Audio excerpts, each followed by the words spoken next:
que aconteceu quando você presenciou a fúria de um homem paciente? Meu avô é um homem agradável, engraçado e galanteador. Ele foi um executivo em uma empresa de manufatura depois de ser o terceiro funcionário contratado. Todos se dão bem com ele, e ele era bastante bem de vida na minha pequena cidade. Um dia, meu primo e eu estávamos ajudando-o com alguns trabalhos e fomos à loja. Havia muita pobreza na minha cidade natal e uma das famílias mais pobres estava na loja. Meu primo fez um comentário, ele era meio inconveniente naquela época, sobre eles serem pobres e o que eles estavam fazendo na loja, já que não podiam comprar nada ou algo assim. Meu adorável avô o agarrou e o empurrou contra uma parede e disse: "Nada na sua vida faz você melhor do que eles. Neste momento, eu preferiria tê-los ao meu lado do que você." Ele então fez meu primo se desculpar e anunciou que meu primo pagaria por tudo que eles estavam comprando. Meu primo teve que trabalhar para pagar as despesas e provar uma lição, e agora ele é um assistente social exemplar, especializado em questões de pobreza, abuso e reabilitação. Foi a única vez que vi meu avô ser agressivo. Trabalhando em um depósito de peças de automóveis, um dos nossos gerentes era uma pessoa muito quieta e controlada. Em um dia específico, alguns dos pedidos estavam errados e o sistema de pedidos estava com problemas. Ele calmamente foi para os fundos do depósito, ligou uma empilhadeira e a acelerou a toda velocidade em direção a uma enorme pilha de paletes de madeira. Deve ter colocado a empilhadeira em marcha a ré e repetido isso umas 12 vezes, levantando e abaixando os garfos adequadamente. Todos pararam de trabalhar para assistir enquanto cada palete foi destruído. Quando só restava uma pilha de retalhos de madeira, ele desligou a empilhadeira e calmamente voltou a trabalhar como se nada tivesse acontecido. Aula de Educação Física no ensino médio. O garoto quieto e nerd estava sendo provocado durante uma partida de queimada. Um idiota continuava a acertá-lo com as bolas, mesmo quando ele já estava fora do jogo. O garoto quieto não era pequeno, ele tinha um tamanho médio, talvez um pouco mais alto que a média. Eventualmente, ele perdeu a paciência, correu pelo campo e literalmente aplicou um double-handed shock slam, golpe de imobilização com as duas mãos, no idiota. Sendo um grupo de adolescentes, todos enlouquecemos e começamos a aplaudi-lo. Ele foi suspenso por 3 dias, mas depois de vários de nós irmos ao diretor e explicarmos as circunstâncias, a suspensão foi reduzida para um dia de detenção na escola. Meu avô era um homem que raramente falava e nunca tinha pressa. Uma vez, ele teve uma discussão completamente silenciosa com meu namorado, eles bateram a porta dos fundos um ou outro até quebrarem a janela. Dito isso, ele era um operário de aço que trabalhava para uma empresa de mudanças nos fins de semana.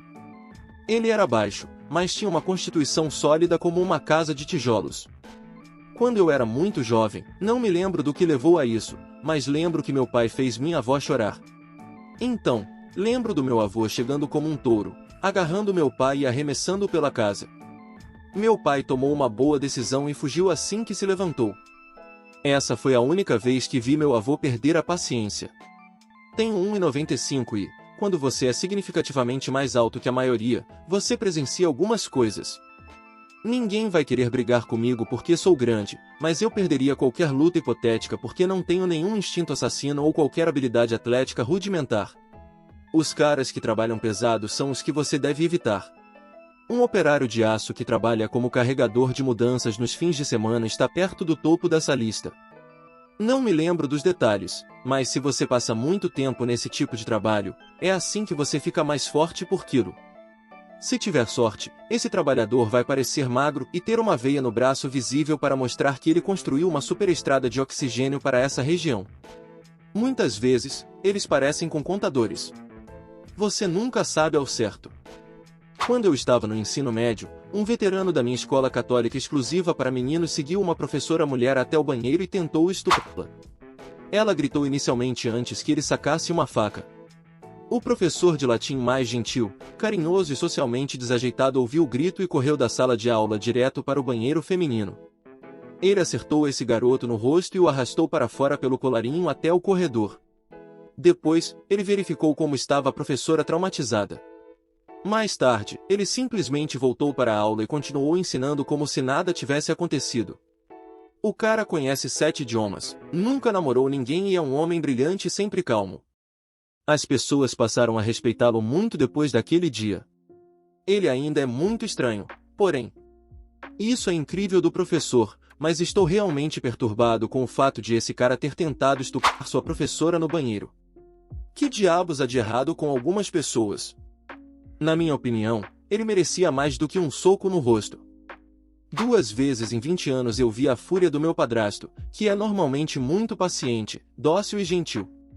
A primeira vez foi quando alguns alunos do último ano perseguiram meu irmão e meu primo desde a escola até o nosso quintal, ameaçando suas vidas com canivetes. Meu padrasto caminhou calmamente até o quintal, agarrou os garotos grandes pelos pescoços e os levantou, prendendo-os na cerca. Fiquem longe dos meus filhos, foi tudo o que ele disse, de uma maneira calma, mas ao mesmo tempo intensa. Os garotos saíram correndo mais rápido do que eu já vi alguém correr e nunca mais incomodaram meu irmão ou primo novamente. Depois, todos nós entramos e fizemos hambúrgueres. A segunda vez foi durante meus turbulentos anos pré-adolescentes quando eu chamei minha mãe de vadia. Ele se virou para mim e nunca estive tão assustado em toda a minha vida. Dessa vez, ele estava realmente furioso e gritou comigo até eu estar encurralado junto ao balcão do bar, me protegendo com as pernas do banquinho. Assim que ele deu uma leve trégua, corri para o meu quarto e me tranquei, barricando a porta com todos os móveis que pude encontrar. Não saí por um dia inteiro até reunir coragem para pedir desculpas. Mas ele é um fofo, normalmente. Há cerca de uma década, meu pai fez isso enquanto eu estava no ensino médio. Nós morávamos em uma colina, e se você descesse a colina, chegaria à parte principal da cidade onde ficam todas as lojas e coisas assim, e se você subisse, do outro lado, era onde ficavam muitos bares e clubes. Era mais rápido ir por cima do que dar a volta, obviamente. Naquela época, meus pais tinham cada um carro em vez de compartilhar e ter apenas um espaço na garagem, e idiotas bêbados estavam constantemente danificando o carro da minha mãe. Bem, em uma noite, meu pai teve um dia de folga que caiu no fim de semana, e ele podia ouvir um grupo de pessoas bêbadas caminhando pela rua. Seu pequeno escritório, sala de computadores, ficava na frente da casa, então ele se levanta, sai pela porta da frente e fica esperando perto do gramado da frente, observando. Eles estavam fazendo barulho e se empurrando. Minha mãe estava preocupada pra caramba e vem me chamar porque ela não queria que ele fosse machucado por algum idiota bêbado, e eu saio para ver o que ele está fazendo. Eles acabam se empurrando mais, e um deles encosta no carro e está apoiado nele e no capô. Meu pai diz para eles se afastarem. Eles começam a provocá-lo, então ele caminha mais perto deles, e um dos idiotas quebra limpo o retrovisor lateral enquanto ri dele. Meu pai tem 2,03 metros, ex-jogador de basquete, basicamente é gigante e, num dia normal, é isca para a briga. Meu pai acertou um soco direto na mandíbula dele, e você podia ver a mandíbula quebrar completamente. O cara imediatamente começou a gritar e chorar ao mesmo tempo, enquanto os amigos dele o pegavam e fugiam. Nunca mais ouvimos falar deles ou tivemos problemas por causa disso. Meu pai apenas voltou para dentro de casa e assistiu TV.